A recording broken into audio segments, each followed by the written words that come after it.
Sejam todos bem-vindos ao canal da Igreja no Gama. Meu nome é Ludmila, vou compartilhar com vocês mais um capítulo da série deste livro maravilhoso. Quem tem ouvidos, ouça, lições de Éfeso e Esmirna em Apocalipse. Este livro maravilhoso que eu vou compartilhar vai ser o capítulo 5, que tem o título A Busca pela Preeminência na Igreja. Não tem como nós falarmos de uma busca pela preeminência na igreja se nós não falarmos como deve ser o viver realmente do cristão genuíno, né? E em Atos, quando a gente vê o princípio da igreja primitiva, a gente vê que eles tinham simplicidade e obediência, eles tinham tudo em comum, porque havia um só falar, né? Vamos desfrutar juntos aqui. Atos capítulo 2, versículo 42 ao 46 diz assim: e perseveravam na doutrina dos apóstolos e na comunhão, no partir do pão e nas orações. Em cada alma havia temor, e muitos prodígios e sinais eram feitos por intermédio dos apóstolos. Todos os que creram estavam juntos e tinham tudo em comum. Vendiam as suas propriedades e bens, distribuindo o produto entre todos, à medida que alguém tinha necessidade. Diariamente, perseveravam unânimes no templo, partiam pão de casa em casa e tomavam as suas refeições com alegria e singeleza de coração. Né? A gente sabe que essa busca pela preeminência na igreja, no contexto atual e da igreja primitiva, que começou a perder essa visão de um só falar, acaba trazendo, quando se perde esse falar único, diretivo, que Deus dá para aquele que é o mensageiro, você acaba tendo uma degradação, né? Eles tinham tudo em comum porque eram guiados por um só falar, né? Isso é de mais importante. Quando você tem várias vozes na sua cabeça, isso gera dúvida no seu coração. E isso faz com que você fique perdido, não saiba para onde ir. Apesar de que muitos podem dizer que há necessidade de ouvir várias coisas para poder ter opções para escolher, quando você é guiado pelo Santo Espírito de Deus, um só falar basta. Então Deus falava por os apóstolos, um só falar, e os apóstolos fielmente distribuíam a palavra de Deus, e essa palavra diretiva fazia com que eles fossem unânimes, com que eles partiam o pão de casa em casa, que não é algo fácil, tira eles da zona de conforto, mas com o Espírito realmente direcionando eles, eles conseguiam fazer isso com alegria e singeleza de coração. Esse é o viver que o Senhor precisa para a igreja de hoje, né? Nós somos a igreja em Filadélfia e nós precisamos realmente ter a realidade desse viver para realmente tomarmos posse de que somos essa igreja em Filadélfia. Então, a gente pelo desfrute de Apocalipse, do livro de Apocalipse, lá em Apocalipse 2, 15 e 16 diz assim: outro sim, também tu tens os que da mesma forma sustentam a doutrina dos nicolaítas. Portanto, arrepende-te, e se não, venho a ti sem demora, e contra eles pelejarei com a espada da minha boca. Nós havíamos aqui uma igreja que começou a ser degradada, né? Quando a gente percebe que essa degradação começa a vir, porque o homem começa a misturar vários falares, e isso traz divisão, João, inspirado, obtendo a revelação que o Senhor Jesus Cristo deu para ele, escreve a carta não para os presbíteros ali da igreja, né, mas aqueles mensageiros fiéis que estavam em cada igreja citada aqui em Apocalipse: Éfeso, Esmirna, Pérgamo, Tiatira, e por assim vai. Qual a comprovação disso? Olha só, quando ele vai escrever o Apocalipse 2:1, ao anjo da igreja em Éfeso escreve. Apocalipse 2:8, ao anjo da igreja em Esmirna escreve. 2:14, ao anjo da igreja em Pérgamo escreve. Ao 2:18, ao anjo da igreja em Tiatira escreve. O 3:1, ao anjo da igreja em Sardes escreve. 3:7, ao anjo da igreja em Filadélfia escreve. E 3:14, ao anjo da igreja em Laodiceia escreve. Então, foi uma preocupação de que essa mensagem, essa revelação de João não fosse passada para qualquer um, mas para aquele fiel mensageiro. Esse fiel mensageiro precisava transmitir de forma fiel aquela palavra que o Senhor, aquela revelação que João estava dando para as igrejas. A palavra profética, ela precisava ser distribuída de forma idônea, de forma fiel, fidedigna. Aquilo que o Senhor queria transmitir tinha que ser reto, não podia ter um aumento de vírgula ou tio, né? Segundo Timóteo, a preocupação a gente consegue perceber assim, de ser fiéis ao que o Senhor está querendo transmitir. Em 2 Timóteo 2:2 diz assim: e o que de minha parte ouviste, através de muitas testemunhas, isso mesmo transmite a homens fiéis e também idôneos para instruir a outros. Esses mensageiros das igrejas ali em Apocalipse precisavam ser fiéis. O apóstolo ele precisa ser fiel àquela revelação que o Senhor Jesus dá para ele. Tá, Ludmila, mas então, será que existe algum exemplo de fidelidade da transmissão dessa mensagem que o Senhor trazia para os apóstolos? Tinha sim. Um exemplo disso é a postura da igreja em Tessalonicenses. Né? Em 1 Tessalonicenses 2:13, a gente vê assim: outra razão ainda temos nós para incessantemente dar graças a Deus, é que tendo vós recebido a palavra que de nós ouvistes, de nós quem? Paulo que está falando aqui. Paulo era o apóstolo que estava transmitindo essa palavra fielmente, né? Vós recebido a palavra que de nós ouvistes, que é de Deus, a acolhestes não como palavra de homens, e sim como em verdade é a palavra de Deus, a qual com efeito está operando eficazmente em vós, os que credes. Uma outra coisa que eu ganho demais aqui: a palavra só pode operar naquele que crê. Se você vai até o Senhor com suas dúvidas ou com os seus conceitos, porque fulano fala isso daqui de batismo, fulano fala isso daqui de batismo, e o que eu coloco na balança que eu acho que é certo é isso daqui. Quando você tem um espírito diretivo que vem por meio de uma palavra profética ministrada por um apóstolo fiel e verdadeiro, não há confusão no seu coração, na sua mente. Você tem o seu espírito que testifica, o Espírito de Deus testifica com o nosso espírito de que tal palavra, ela realmente é verdadeira, de que traz paz, né? A palavra, quando ela é verdadeira, ela traz paz. Senhor Jesus, paz no nosso espírito, né? Então, Senhor Jesus, realmente a palavra só pode operar, eu ganho demais isso, só pode operar em quem crê. Não tem como você ouvir uma palavra se você vai com a mente de conhecimento do bem e do mal, como a árvore de conhecimento do bem e do mal disponibilizou para nós.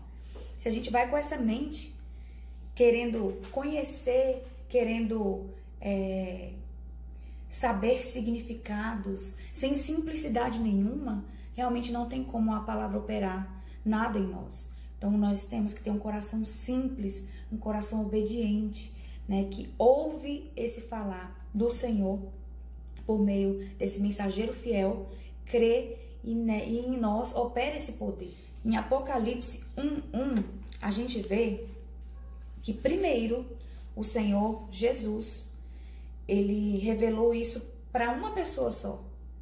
E depois essa uma pessoa só, que foi João, disseminaria a palavra para aqueles fiéis mensageiros das 7 igrejas, aqueles que eram os apóstolos nas 7 igrejas, que precisavam também transmitir fielmente a palavra de Deus para as igrejas ali nas cidades, para que elas não se corrompessem, né? A gente vê isso da seguinte forma: revelação de Jesus Cristo, que Deus lhe deu para mostrar aos seus servos as coisas que em breve devem acontecer, e que ele, enviando por intermédio do seu anjo, notificou ao seu servo João, o qual atestou a palavra de Deus e o testemunho de Jesus Cristo quanto a tudo o que viu. Em João, capítulo 6, verso 29, nós lemos: respondeu-lhe Jesus: a obra de Deus é esta, que creais naquele que por ele foi enviado. Primeiramente, a gente vê que João, como eu falei, né? João Lá em Apocalipse a gente vê que foi esse, inicialmente, que recebeu essa palavra. E depois essa palavra ia ser ministrada para os mensageiros fiéis das 7 igrejas. Né? Cristo, inicialmente ele foi esse apóstolo, profeta, que trouxe a palavra de Deus. Ele era a própria palavra. E ele trouxe isso. E ele falou, né? A obra de Deus é essa, que creais naquele que por ele foi enviado. Nossa comissão hoje, nós não temos o Senhor Jesus presente em carne e osso, mas nós temos o seu Santo Espírito 7 vezes intensificado, que dentro do apóstolo, dentro do profeta, realmente faz a obra. Senhor Jesus. Então, o que a gente tem que fazer? Crer, como o Senhor está falando aqui. Aqui inicialmente era para poder crer, aqui quando ele estava presente era para crer nele, porque ele tinha sido enviado por Deus. Mas e hoje? Quem é enviado por Deus? Né? Louvado seja o Senhor, porque nós temos um cabeça que é Cristo, e esse cabeça que é Cristo, com o seu Espírito todo inclusivo, enviado para nós, enviou esse Espírito 7 vezes intensificado para o profeta, que é o irmão Pedro Dong, né? E esse profeta, ele traz a palavra para nós hoje, e nós temos que realmente crer nessa palavra. É o próprio Senhor quem enviou. Hoje o Senhor envia profetas fiéis, mensageiros que estejam dispostos a realmente falar a palavra fielmente de Deus, né? Senhor Jesus, louvado seja o Senhor, que creiamos naquele que por ele foi enviado. Irmãos, o critério de seleção de Deus não está relacionado com a nossa capacidade humana. Né? Deus escolheu, por exemplo, Moisés foi escolhido, era o irmão mais novo de 3 irmãos e não tinha capacidade, não era eloquente no falar dele, se achava pesado de língua, mas o Senhor o capacitou para isso. Se ele só se dispusesse em ouvir fielmente aquilo que Deus tinha para falar para ele, e ele fosse fiel no comissionamento de transmitir, ele seria usado por Deus. O que comprova isso, em Números 12, versículos 6 a 8, a gente vê assim a respeito de Moisés. Se entre vós há profeta, eu, o Senhor, em visão, a ele me faço conhecer, ou falo com ele em sonhos. Não é assim com meu servo Moisés, que é fiel em toda a minha casa. Boca a boca falo com ele, claramente, e não por enigmas, pois ele vê a forma do Senhor. Ó Senhor Jesus. Em Atos a gente vê também que Pedro, ele tinha esse comissionamento e foi fiel. E nesse tempo a igreja era simples e não se confundia, porque tinha só um falar. Né? Senhor Jesus, a gente já leu isso lá em Atos, o capítulo 2, versículo 14 até o 46, a gente consegue perceber isso. Né? Por quê? Era uma igreja que dava atenção ao falar profético, a fim de ganhar mais e mais pessoas, de estar alinhado à luz em relação à vontade de Deus. E por estarem alinhados a esse único falar, eram simples, obedientes, e o Senhor ia acrescentando dia a dia aqueles que iam sendo salvos. A gente vê claramente que você ter um só falar, Deus trazendo para o homem esse falar, que é o falar puro de Deus, ele sendo fiel a essa mensagem, o mensageiro sendo fiel à mensagem que o Senhor passou para ele, não tem como produzir outra coisa, senão o acréscimo de várias e várias pessoas, né, para que elas possam ser realmente colocadas dentro do ministério, descobrir o que o Senhor quer ali para elas e passar a se movimentarem também, para que o Senhor possa avançar, né? O Senhor só vai voltar depois que o evangelho do reino for pregado a todas as nações. Então virá o fim, é um condicionante. E o Senhor usa a palavra profética hoje para que essa palavra seja apressada, que muitos sejam ganhos e o Senhor volte logo para nós. Um ponto riquíssimo aqui diz assim: enquanto Paulo ministrava a rica palavra de edificação que Deus lhe dera, a igreja prosperava. E Satanás sabia que essa era a maneira usada por Deus para promover o crescimento e a edificação da igreja. É claro que Satanás não ia ficar parado, gente.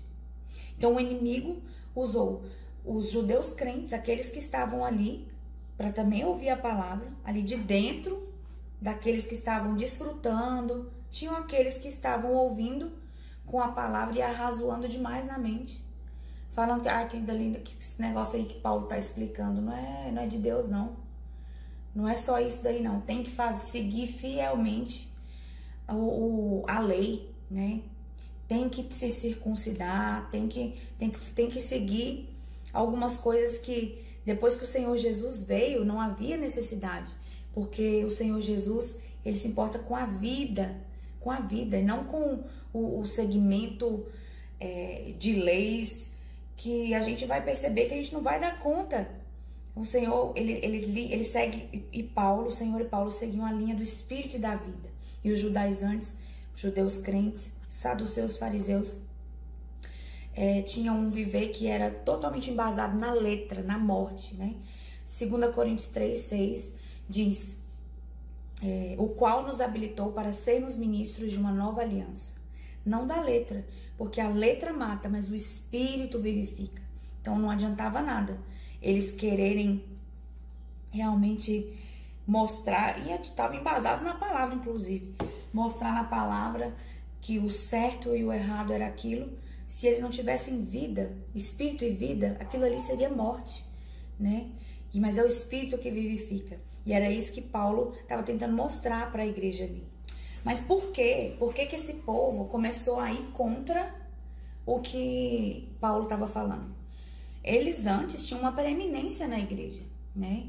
A gente vê que saduceus e fariseus gostavam de sentar na frente, de mostrar que estavam orando, de ter um ritual que fizesse com que as pessoas que ouvissem achassem que eles eram espirituais, que eles eram aqueles enviados por Deus. E quando Paulo começou a trazer uma palavra de vida e arrebanhar todas essas pessoas para essa linha da vida, Satanás se enfureceu e usou esses saduceus, fariseus, esses judaizantes para poder realmente acabar com eles, né? Acabar com Satanás ali. Em Gálatas 1:6 diz assim: admira-me que estejais passando tão depressa daquele que vos chamou na graça de Cristo para outro evangelho, o qual não é outro, senão que há alguns que vos perturbam e querem perverter o evangelho de Cristo, né? Paulo advertindo a igreja na Galácia de que se eles não se voltassem para a linha do Espírito e vida, eles iam realmente ser consumidos por essa linha doutrinária que estava sendo pregada e que não era a linha que o Senhor queria que eles seguissem. Então, por que que isso acabava fazendo com que Paulo fosse odiado por certos irmãos que estavam dentro das igrejas, né? Paulo falava uma palavra que vinda do próprio Deus para poder disseminar aos irmãos, e aqueles que se apegavam demais à letra não conseguiam obter vida. Então falavam que isso estava errado, não é só isso, tem que ser acrescentado tal coisa.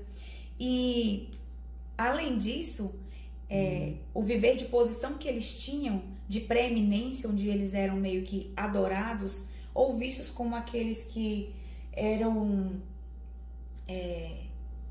fiéis a Deus, cristãos realmente genuínos, pessoas que criam na palavra e que Deus falava por eles, as pessoas começariam a perceber que eles não eram realmente esses que eram os mensageiros fiéis da palavra de Deus, né? Isso, do lado negativo, fazia com que eles quisessem exaltar a si mesmos. E exaltar a si mesmo, a gente vê na palavra que o Senhor quer que um coração seja humilhado, né? Aqueles que se exaltarem serão humilhados, e o inverso é válido, os que se humilharem serão exaltados, né? Então, essa busca por preeminência na igreja é totalmente negativa nesse aspecto, né? Porque quem tem que honrar aquele que está ali na frente é o próprio Senhor. Não, esses homens que começaram a ir contra Paulo, eles queriam uma honra humana, eles queriam ser glorificados pelos homens, né?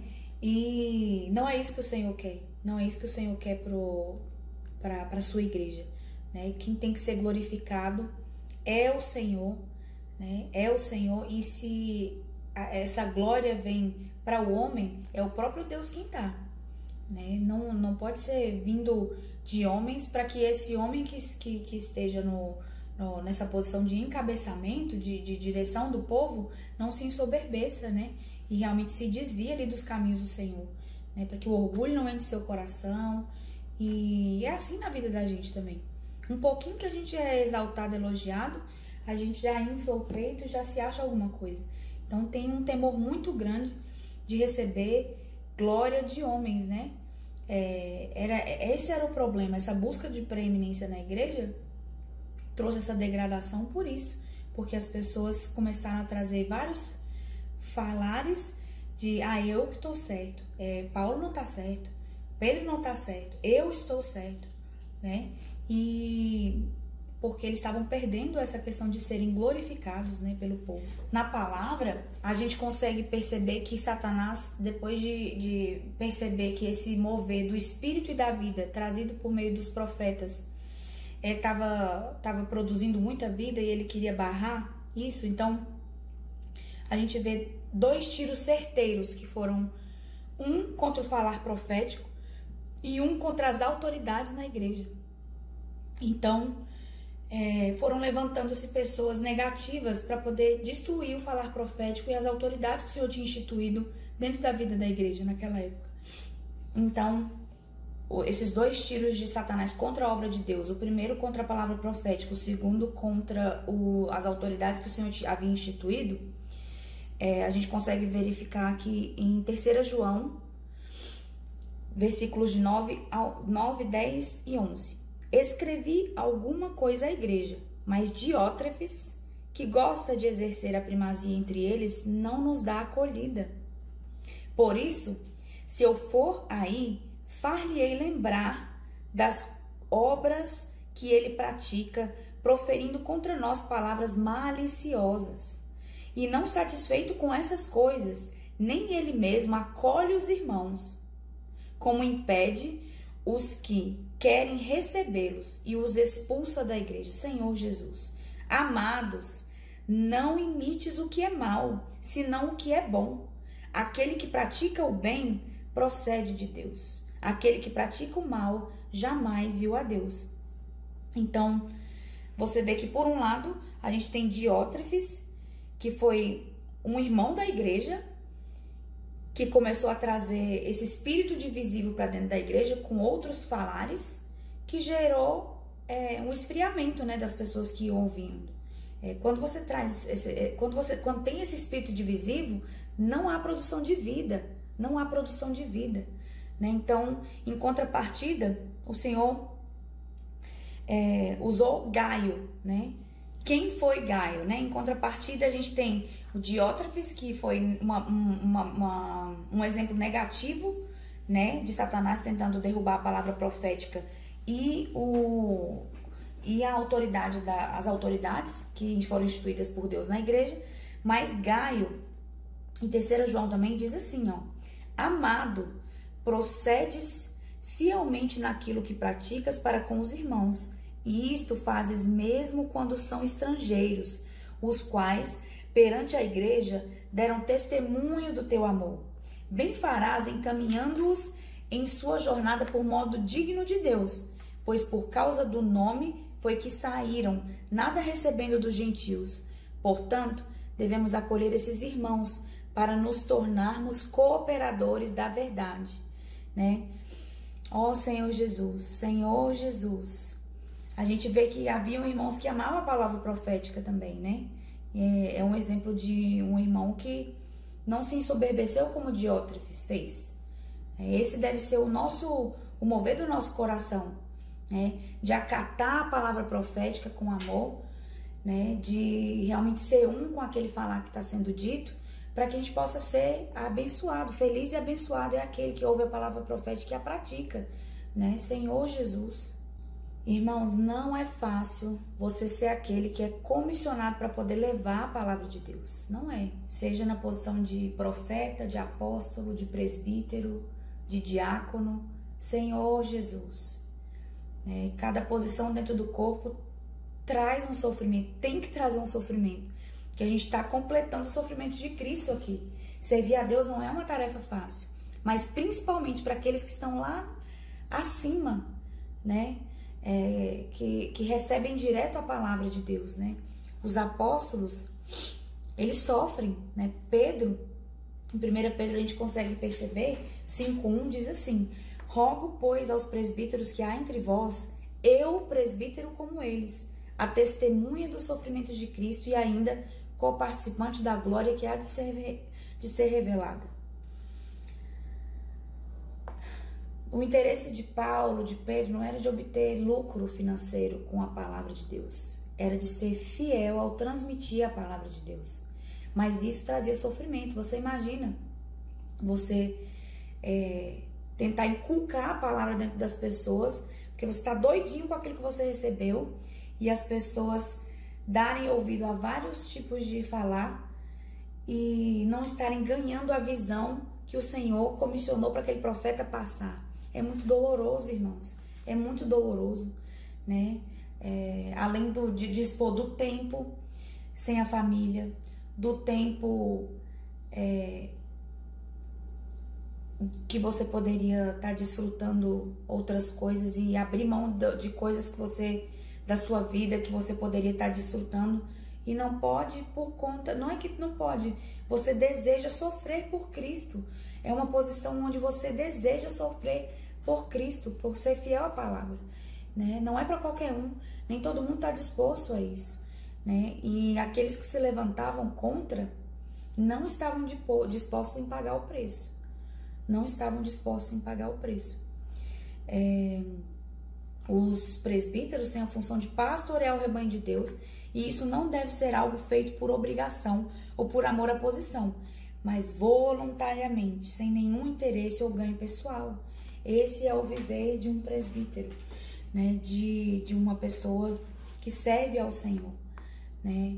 E não deve, o nosso coração tem que ser ali de ser servo. Aquele que quer ser o primeiro deve ser aquele primeiro que se humilha, o primeiro que serve. Esse deve ser o viver de um cristão genuíno, né? Ó Senhor Jesus, algo que eu ganhei bastante também.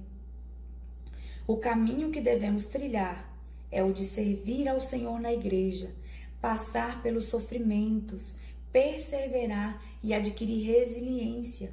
Não busquemos fama, vantagens ou algum tipo de reconhecimento. Isso tudo vai vir quando o Senhor voltar. O nosso galardão não é aqui, irmãos. Nosso galardão é no reino. E aquele que perseverar até o fim, este será salvo.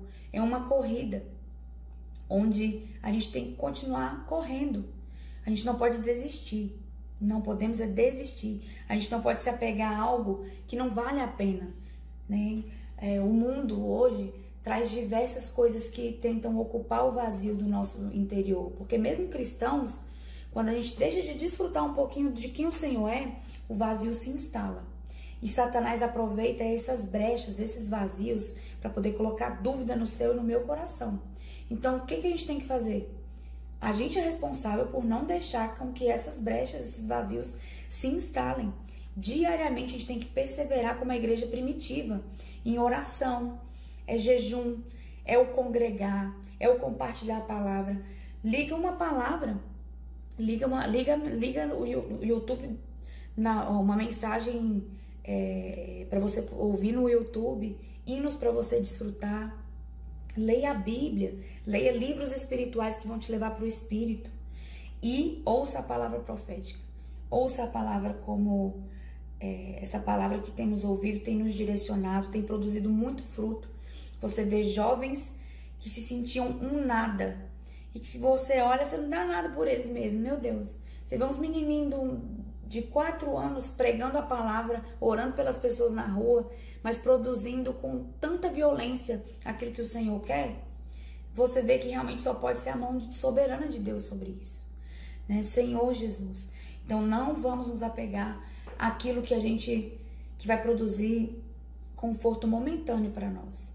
O Senhor quer produzir algo com peso eterno de glória no nosso interior, né? E a palavra profética é essa que faz a obra de Deus acontecer, que traz o Senhor de volta.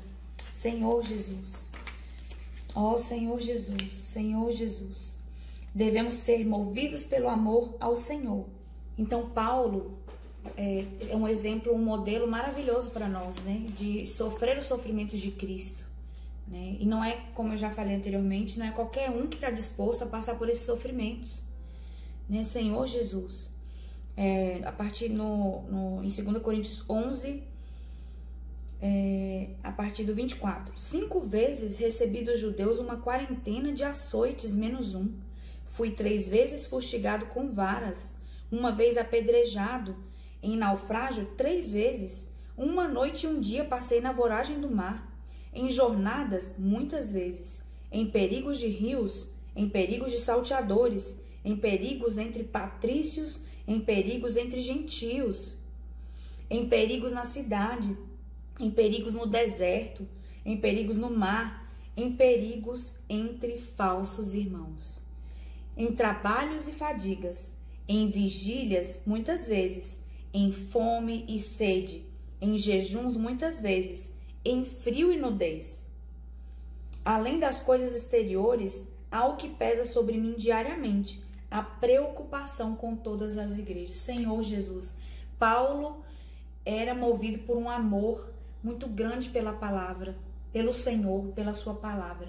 E ele realmente, a preocupação dele era de gerar Cristo nas igrejas. A preocupação dele era tanta que ele sofria tudo isso e ele considerava tudo aquilo que ele já tinha conquistado, porque era muito instruído na palavra, ele considerava todo o viver embasado por desfrutar da alegria, ele considerava como refúgio. O que era importante para ele era ser fiel à palavra profética, era ser fiel àquilo que Deus tinha comissionado para ele, era gerar as pessoas com amor, né? Filemon, ele fala a respeito de Onésimo, Senhor Jesus, deixa eu achar aqui, Filemon. E a gente vê, né? Paulo, prisioneiro de Cristo Jesus, e o irmão Timóteo, ao amado Filemon, também nosso colaborador. Ele diz, dou graças ao meu Deus, lembrando-me sempre de ti nas minhas orações, estando ciente do teu amor e da fé que tens para com o Senhor Jesus e todos os santos. Pois, irmão, no 7, tive grande alegria e conforto no teu amor, porquanto o coração dos santos tem sido reanimado por teu intermédio. Aí ele vai interceder em favor de Onésimo, porque ele se preocupava com as pessoas. Paulo tinha amor pelo Senhor demais, né? E aonde ele ia, aonde ele passava, por isso ele é um modelo para nós, um modelo de que sofreu, mas permaneceu resiliente, fiel à palavra, e ele perseverava pelas pessoas, até que elas fossem ganhas. No 8, pois bem, ainda que eu sinta plena liberdade em Cristo para te ordenar o que convém, prefiro todavia solicitar em nome do amor, sendo o que sou, Paulo, o velho, e agora até prisioneiro de Cristo Jesus. Estava preso, Paulo. Sim, solicito-te em favor de meu filho Onésimo, que gerei entre algemas. Ele antes te foi inútil, atualmente, porém, é útil a ti e a mim. Então, essa carta que Paulo envia a Filemon, para que ele pudesse receber Onésimo de volta, porque Onésimo era outra pessoa, porque havia recebido a palavra de Cristo. A palavra profética tem o poder de transformar. A palavra profética é a que faz a obra.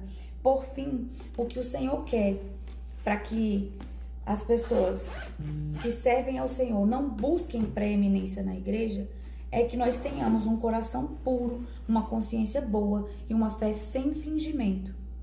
Eu vou ler esse trecho na íntegra para vocês. Para não cair nas armadilhas de Satanás, precisamos conhecer a história da igreja e aprender com os exemplos que ela nos traz. Em sua segunda epístola a Timóteo, Paulo disse: tu, porém, tens seguido de perto o meu ensino, procedimento, propósito, fé, longanimidade, amor, perseverança, as minhas perseguições e os meus sofrimentos. Isso está em Timóteo, Epístola a Timóteo, 1 Timóteo 3, do 10 ao 11, né? Senhor Jesus, reiteramos que Paulo é um modelo para nós. Paulo é esse modelo para nós. Ele não amava sua posição, nem buscava preeminência. Por não servir a Deus visando lucro ou posição, nunca ganhou dinheiro com o evangelho. Se assim como Paulo, nós servimos ao Senhor com pureza de coração e sem interesses próprios, irmãos, Satanás não terá munição para atacar a igreja. Aleluia! Não busquemos a preeminência entre os irmãos e a autoexaltação, mas sirvamos ao Senhor como escravos por amor a Ele. Valorizemos a autoridade do Espírito Santo na igreja por meio da palavra profética. Assim, a igreja será edificada, pois com a direção da palavra profética, todos nós, como um só homem, traremos o reino de Deus para a terra. Amém, irmãos. Era isso que eu tinha para compartilhar com vocês. O vídeo ficou um pouco grande, mas louvado seja o Senhor. Ainda faltou muita coisa para falar. Mas eu creio que falei tudo que o Senhor queria dizer. Jesus é o nosso Senhor.